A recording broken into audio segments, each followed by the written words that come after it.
We're go for launch. Let's light this candle. 3, 2, 1, 0. Ignition. Liftoff of the Falcon 9 and Crew Dragon. Go NASA. Go SpaceX. Godspeed, Bob and Doug. I'm Anne McClain. I'm a lieutenant colonel in the U.S. Army. I was a helicopter test pilot, and I've been an astronaut at NASA since 2013.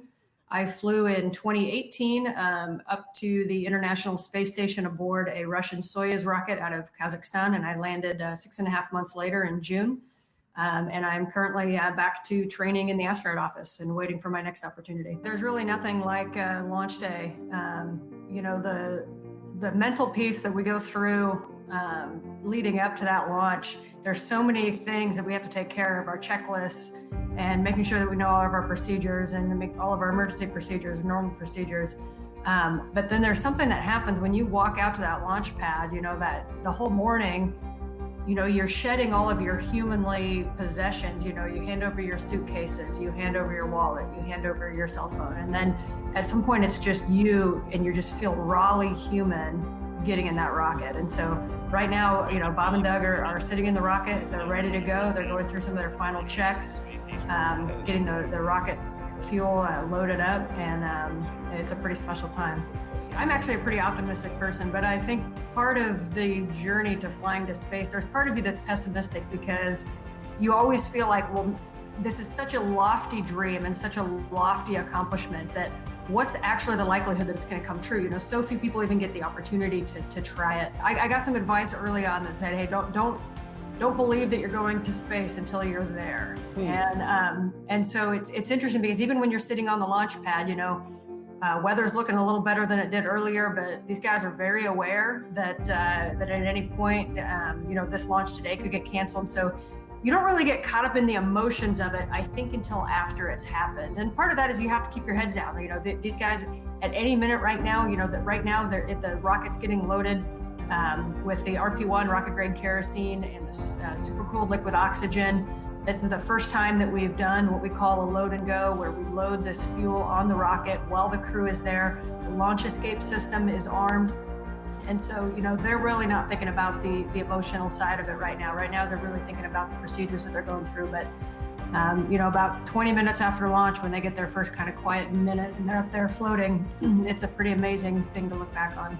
This is the first time that a private company has designed, built, and now will fly a human-rated rocket up into space.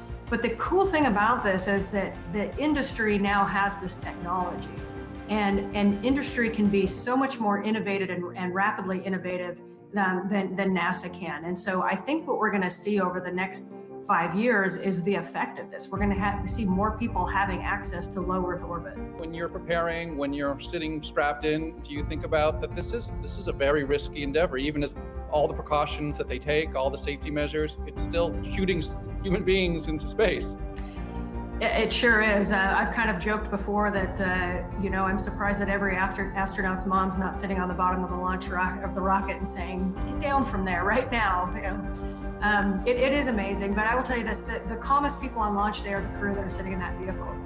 And I first noticed this when I was a backup crew member. And I remember waking up the morning of launch for the crew to watch the other crew launch. And I was excited, I was nervous, I had butterflies and everything. And it struck me how calm they were and focused.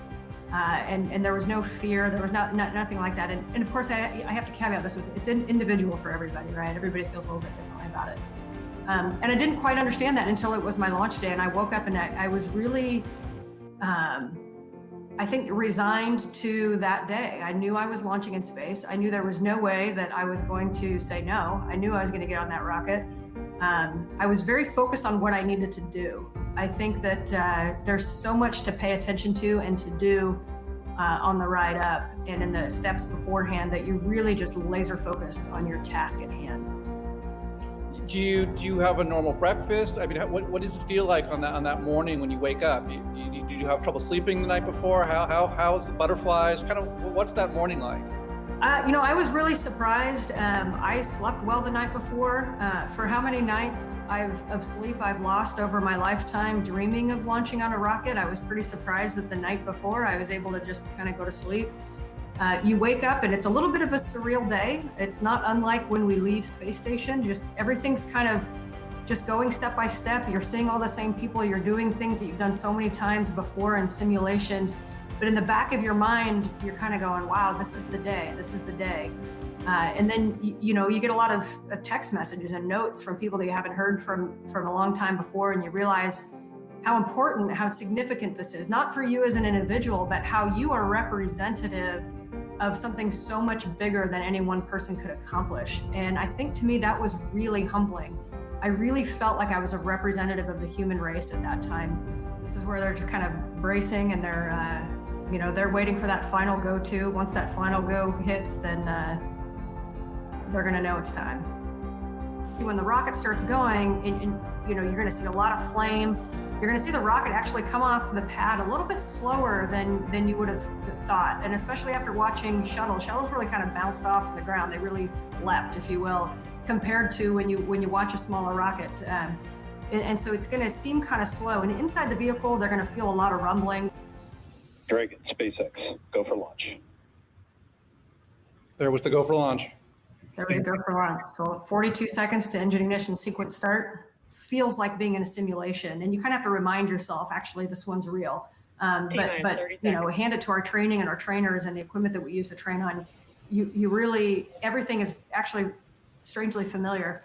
So then, as the first stage acceleration starts, you slowly build the acceleration and you kind of get pinned back into your seat harder and harder and harder.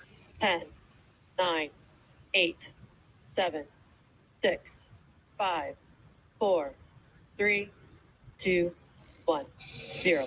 Ignition. Liftoff of the Falcon 9 and Crew Dragon. Go NASA. Go SpaceX. Godspeed, Bob and Doug. Vehicle pitching downrange. How are you feeling seeing that? That's pretty amazing to see. Continuing the dream. 20 seconds into flight, stage 1 propulsion is nominal.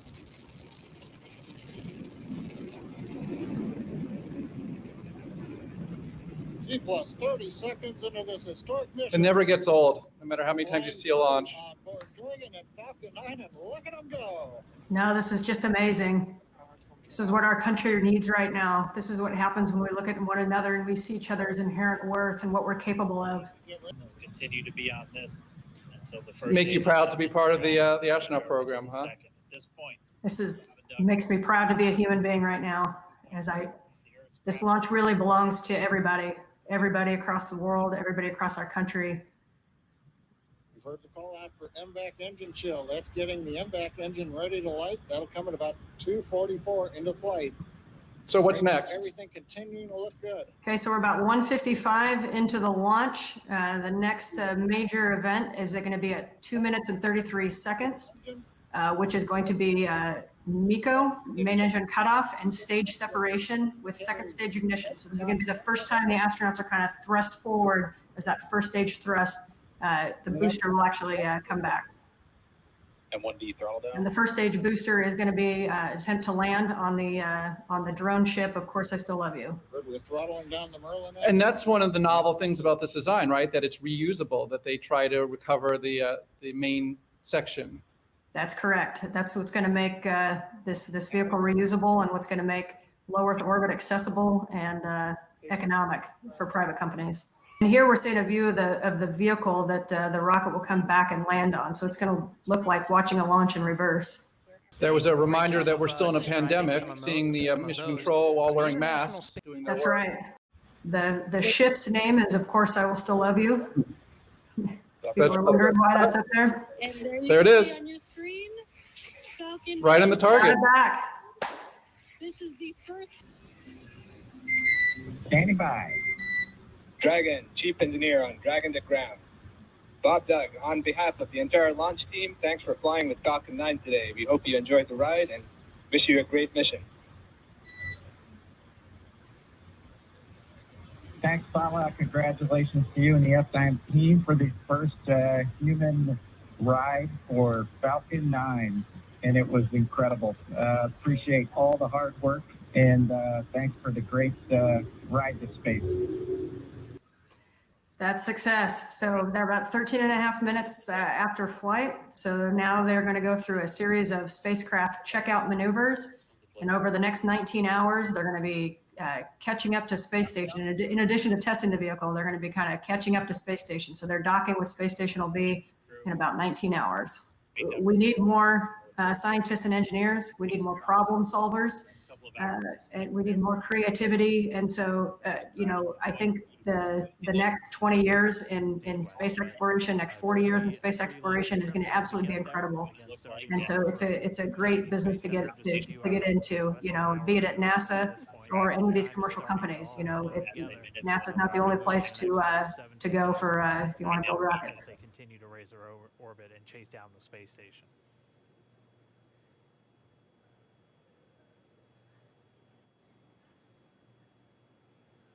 And once they get there, they're going to be